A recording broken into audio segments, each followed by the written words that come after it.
Tan migao mar arita Kipchumba Murkomen omedo jiwo oganda mondo mi omed siro jatend piny Kenya William Ruto e lek mar bero piny Kenya mane gidhi godo mbele gi ogai Raila Odinga kaka yorno ni piny Kenya ogoyo okang' mowinjore e yor dongruok. Jotelo makaluwo kamoting'o seneta ma Kisumu Professor Jo-Nyanza, jalup Governor Matthews Owili kod Women Rep ma Kisumu Ruto Dinga omedo jiwo achiel mar duond bura mar ODM maka oganda mondo mi obed kanya achiel mar bedo kod yot ne yudo mbi e sirkal. Ne en nyasi mar lamo manobagi kanisa mar AIC e lamo manoyuore gi moko kuom jotelo maya kaluo kod jatend migao mar arita Kipchumba Murkomen. Murkomen otiyo gi thuolono mar jiwo oganda omed siro sirkal mar manywanda mar broad based kaka yor chopo lek mar mosenindo Raila Odinga. Mimi najua kwamba mimi sina tashwishi kwamba where the former prime minister left us with the president in broad based government and the broad thinking and the forward thinking and the first world thinking that the former prime minister left with us when he discussed with the president is going to be delivered by a united leadership in the country and a united ODM and UDA and other parties including Kenya Kwanza that will bring our country together. Jotelo makaluo kama oting'o seneta ma Kisumu Professor Jo-Nyanza, jalup Governor Matthews Owili kod Women Rep ma Kisumu Ruto Dinga omedo jiwo achiel mar duond bura mar ODM kod oganda mondo mi obed mayot na yudo mbi e sirkal. We know is that the strength of UDA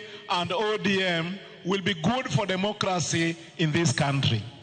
And so, for those of us who are here, we know our party, our sio. Kuna watu wa chama hapa. Let us embrace every other member of ODM or the party so that the community remains together. But we focus on building a strong party that will support His Excellency William Ruto to be elected for a second term, and that will allow us a platform for negotiation. And I had any legacy Raila, kaka no ikegi peace or continue with peace in Kenya. Because at the moment, there's too many stories. People are saying, oh, who is aligning with who is... Everybody's confused. Even Wanjo Siasa.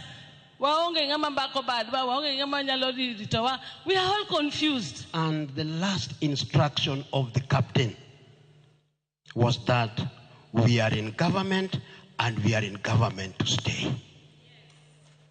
I heard him say that at Honorable Phoebe Asio's funeral. I heard him say that in last duel we had. Murkomen omedo puoyo Dinga kuom bedo ng'ala mambele mar neno ni piny Kenya yudo demokrasia ka okwayo oganda mondo mi omed lamo ne familia mar Odinga. Alifanya siasa kwa Kenya yetu kwa muda mrefu. Na siasa yake ilikusudia kuboresha taifa la Kenya. His politics was with the intention of expanding the rights and the freedoms of the people of Kenya. He believed that our main purpose would be peace and development. And I hope going forward, we would want to carry his legacy of development. Bendesi ya mochiu ne jopiny kod josiasa kik nya kwede kinde ma itimo ikruok ne yiero maduong'. I want to request that the politics of hatred, the politics of tribalism, the politics of fighting each other, I want to request leaders that let us pull together, let's work as a team. Let us make sure that Kisumu, Nyanza, Kenya is coming together. Let us compete when it comes to ideas. If you have a better idea, then the good idea will give way to your better idea.